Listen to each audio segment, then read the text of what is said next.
I'm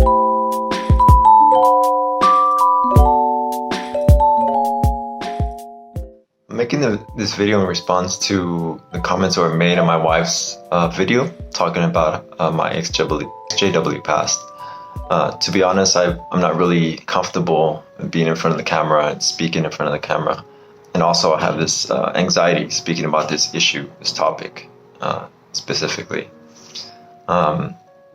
I hadn't found the courage to make a video about this before, but I think the comments really compel me to talk about this issue. There's definitely a lot of things to say, but I'll try to keep this short and concise. So as my wife mentioned before, I've struggled a lot and continue to struggle with my JW past.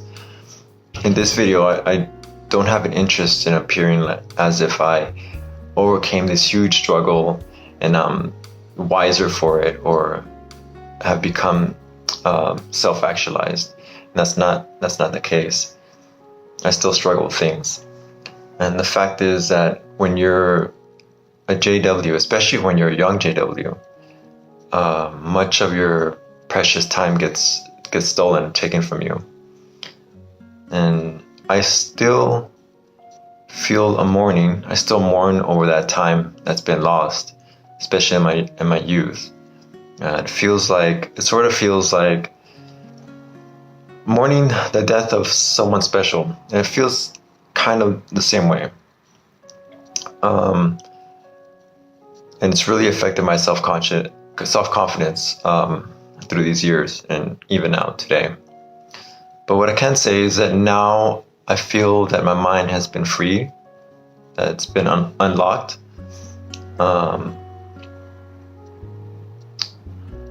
Over many years, I managed to free my mind of this fear that's been indoctrinated in me from since I was a young kid. We had fears of apostates. We've had fears of the world, of worldly people. We have fears of demons, of Satan, fears of God, fears of Armageddon, fears of disappointing the congregation, disappointing our families. But the beautiful thing I think about freeing your minds from these fears is that you can definitely embark in a very honest exploration of what truth is. Over the years, the question for me has been, what is true? But now recently, the question for me has really been, what method do I use to find truth or to discover truth in the world?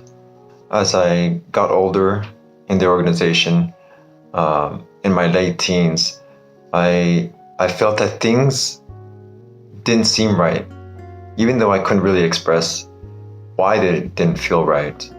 But now I realize that I simply didn't have the intellectual tools needed to understand why they didn't seem right.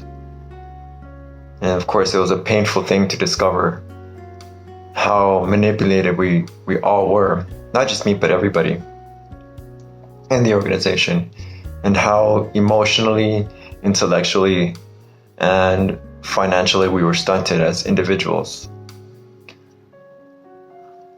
All that fear that we were indoctrinated with kept us from achieving goals and achieving our best selves. And this was done by design. It even took me into my late 30s to accept that Jehovah's Witnesses were a cult. This is how deep the desire was to protect the Jehovah's Witness image.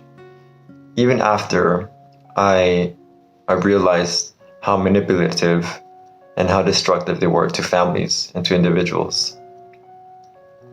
And it wasn't until I read the book called Combating Cult Mind Control by Stephen Hassan, I can show here, or somewhere here. It was after I read that book that I realized that I had to accept that my former religion was in fact a cult. without going into too many details on the books I read and the videos I've seen, watched that helped me out personally, I really want to stress the importance of people speaking out about this organization. Many ex-JWs live their lives the best way they can without speaking about it and continue to live with this sort of inner suffering and no way to express themselves or nobody to listen to them. Some of us feel like we don't have anyone to talk to, or we simply feel like we don't have the strength to talk about it or the courage to talk about it. But here in the West, in America and Canada, there's a lot more people talking about their experiences online, their experiences in the cult, and it's been tremendously helpful to me, especially. So I watch them all the time. Japan doesn't really have many people talking about their experience in Jehovah's Witness organization. And what I feel like I need to say, is that it's very important that blogs get written and videos get posted by Japanese people, made by Japanese people, speaking about their experiences in this organization. I strongly feel that Japan needs Japanese voices speaking out in any way possible.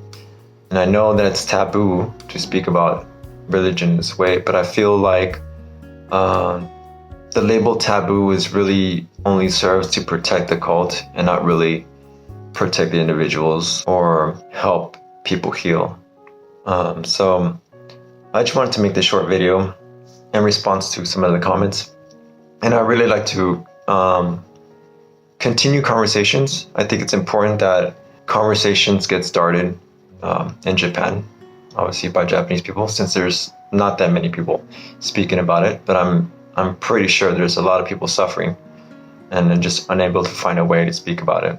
With the help of my wife, I really like to continue engaging in conversations about this with other XJWs who need to speak about this, because I know there's many people who don't feel like they have anyone to speak about it and anyone who understands. So I'll end the video here, and hopefully I can reach some people, and thank you for listening to me.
viewers who left comments and have contacted me through email and SNS.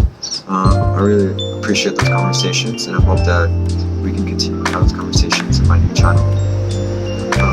And I want to especially thank one of our viewers who was bold enough to create her own XJW channel. She's been really hard at work creating content, and I think you guys should check it out. I'll leave the link for her channel below.